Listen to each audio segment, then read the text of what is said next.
The Israeli army is withdrawing from Gaza, not just withdrawing small numbers or from general locations like where there is no active combat. No, no, no. They're withdrawing from the areas with the fiercest combat. Where? Khan Yunis.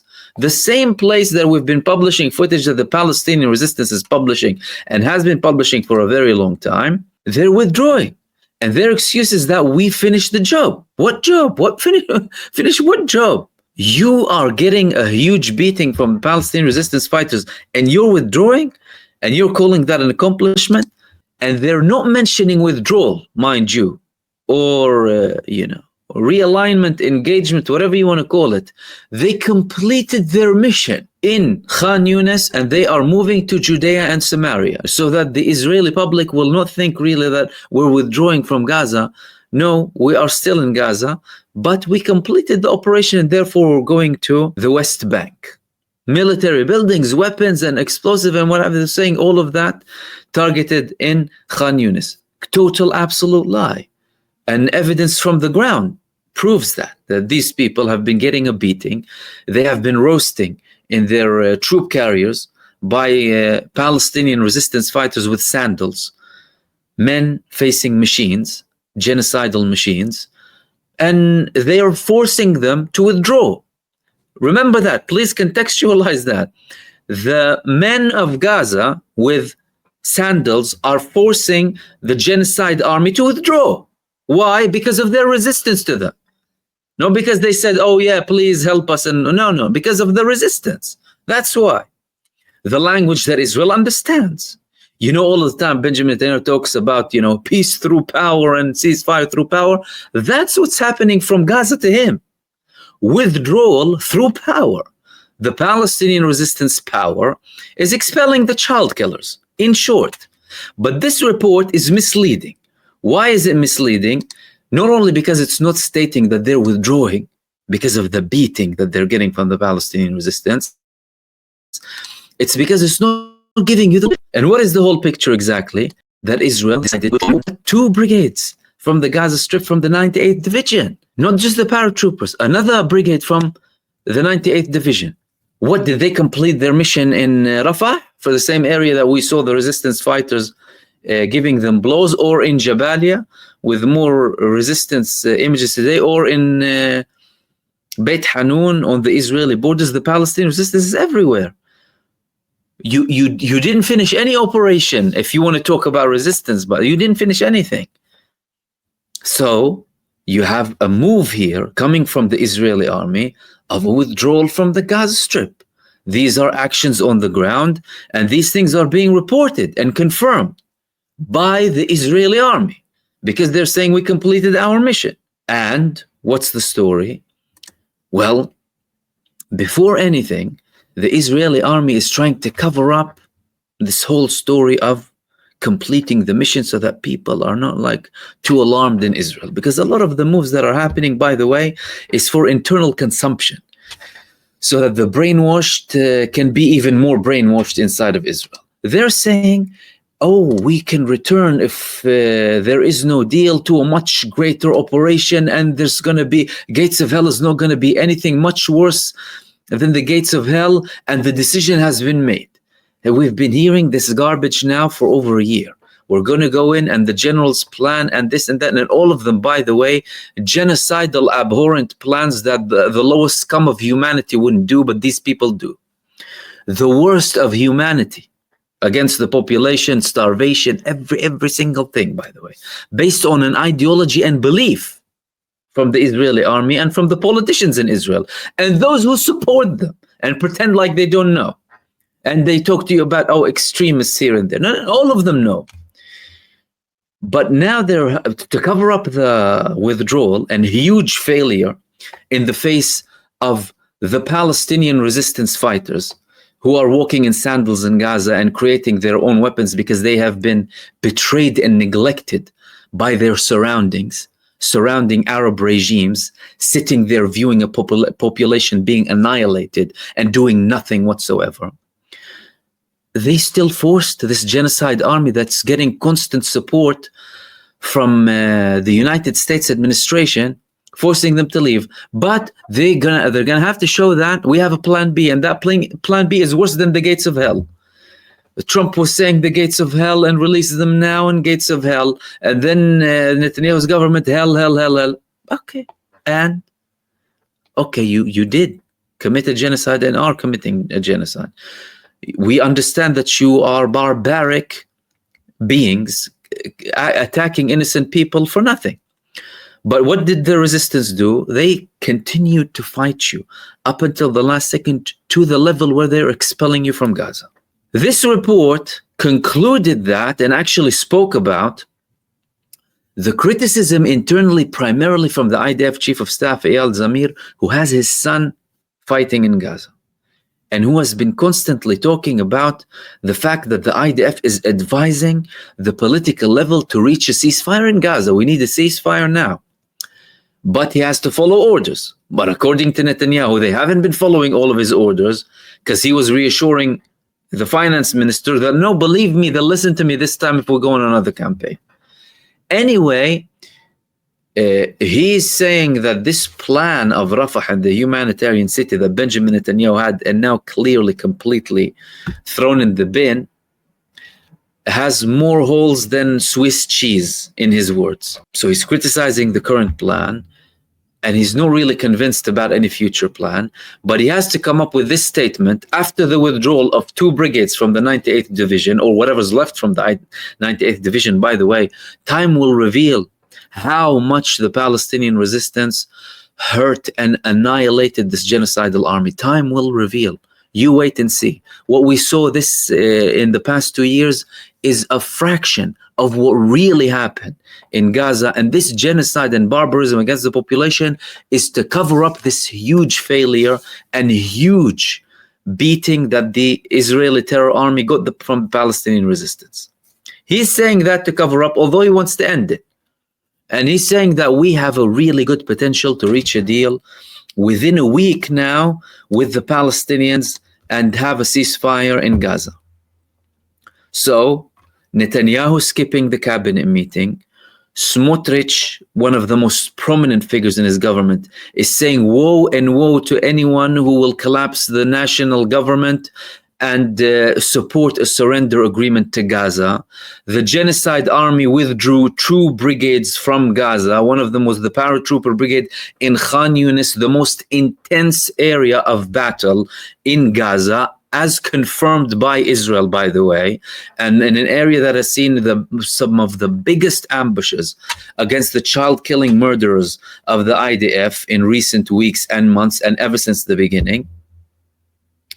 And there are talks. Now, the Israeli Broadcasting Authority today said that in Israel, they are estimating that there will be a breakthrough to a deal within days, according to not only the Israeli Broadcasting Authority, the Israeli media too. This is the statement that came from the Israeli Broadcasting Authority. According to estimates in Jerusalem, Hamas will respond positively to the new proposal for the deployment of the IDF forces in the Gaza Strip. The new maps that Israel presented to Hamas include significant flexibility. So the Broadcasting Authority confirms that Israel included significant flexibility inside of Gaza in terms of its withdrawal, and that Benjamin Netanyahu provided concessions and flexibility in redrawing what they call the Morag axis, an area to the north of Rafah, with the deployment of the IDF forces in what is understood to be to the same areas that Israel withdrew to, approximately, more or less, in January 2025, when the last happened. They knew they're going to have these concessions. But Benjamin Netanyahu was still designed for the breaking of the Israeli Knesset so that he has a smooth ceasefire without too many problems, because there's a lot of tension and he doesn't want to collapse the government. Israel is confirming that there are concessions, what they're calling flexibility. That was reported in other places too, in Israel, and also based on American sources too. Relaxation in the Philadelphia axis. This is all terminology, by the way, to concession. or surrender, in at least in negotiations, certain things. Shut up. We're going to have to shut up and accept the fact that the Palestinians will not accept that. The deal will include the release of 28 prisoners of war, 10 alive, 18 dead during the 60 days. And of course, they will be split in day 1, day 10, 30. Several will be released at a time.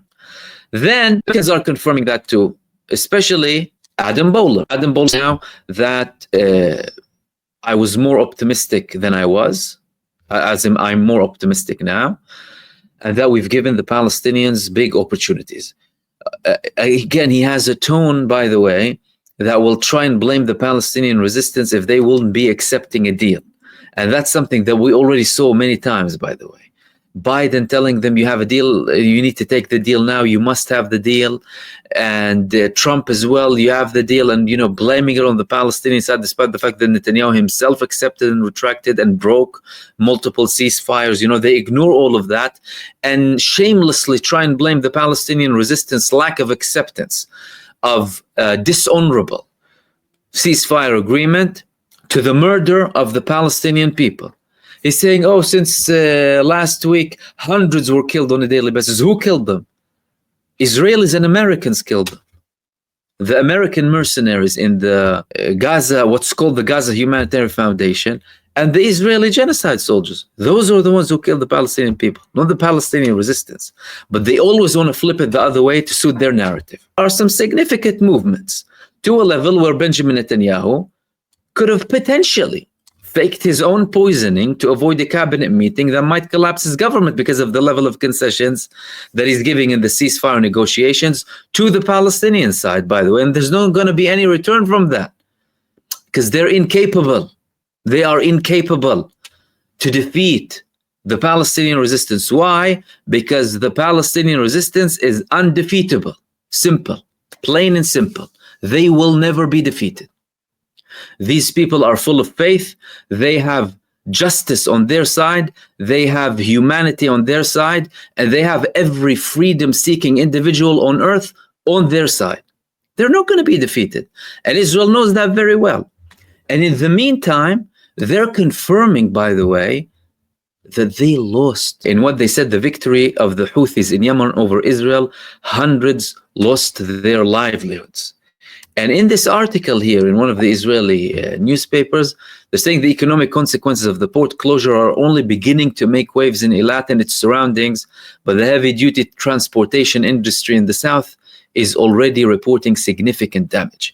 And in this report, they were not only talking about the significant impact of this campaign of Ansarullah in Yemen, who bravely stood up against Israel and the genocide coalition, because of their committing a genocide inside of the Gaza Strip, because they were committing a genocide and still are, and having this embargo on Israel in line with international law, they also affected the economy internally that was relying on this port in Israel internally. Why? Because so many businesses rely on ports. Transportation businesses, services, businesses, anything that relates to all of these logistics involved in the running of a port get hit really badly, let alone the businesses that want to transfer certain things and they don't get anything, which leads to a huge shortage. And this is another proof that the impact of Yemen against Israel in its campaign has been extremely significant. People were saying, oh, no, don't. And, you know, the other puppet regimes speaking about, oh, the impact and we can't and this and that. A group of people who, by the way, were in war for so long and had their country destroyed and faced starvation, the Yemenis, backed by the same people, the same regimes, backed by the same superpowers conducting these offenses against them, they went to support people across the sea who are facing a genocide. When regimes around the Palestinians are the excuse, you know, and we don't want war and we don't have the capacity, and Israel is confirming how effective that was. But this release of this report now, by the way, is also in line with many other reports that would show the disadvantages of continuing the genocide. We've already been speaking about the fact that Israel has been releasing images and footage of the Palestinian resistance and even of the suffering of the Palestinians in Gaza in recent weeks, which was unheard of before. If you go just 2 or 3 months back, it's as if nothing was happening. It's as if none of their soldiers were getting killed in Gaza, and it's as if the population wasn't facing any starvation or any problem whatsoever. Now, on a regular basis, they provide videos that even the Palestinian resistance would come up and verify, like the video that I posted yesterday of that footage being published by Israel. Why are they doing that? All of that is to justify reaching a ceasefire in the minds of the Israeli public, whilst not affecting the ruling establishment that much. Because we're talking about a manipulated and brainwashed population. They want to continue they've been feeding them that we need to continue throughout all of this time. But all of a sudden, the prime minister the wanted war criminal prime minister, decides to do a U-turn and have a ceasefire and give concessions. How are we going to explain that exactly? Well, we're going to have to start showing some of the impact that's happening either in the front in Gaza or in Israel as a whole through the attacks of Yemen that are proving to be lethal to the economy in Israel.